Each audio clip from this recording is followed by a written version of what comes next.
wanted to share a little bit about my organizing philosophy, which is that you have everything you need to be organized. In fact, you have everything you need to be happy.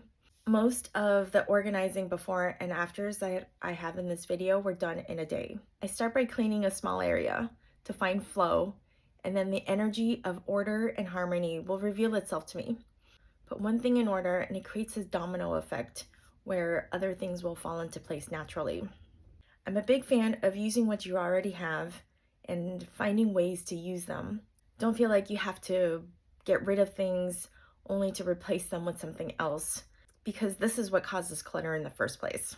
And you don't have to make your home Pinterest perfect unless you are selling your home. And that requires a different strategy because you want to make your home clean and flawless as possible to showcase your home in the best possible way.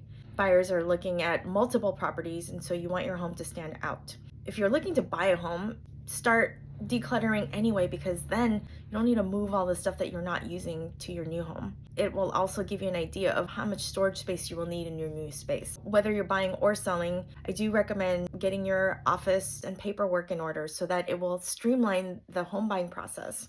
I promise you it will help smoothen your real estate experience all around. Whatever your home goals are, I'm here as a resource for you. Be sure to reach out with any questions you might have, and I'd love to hear from you.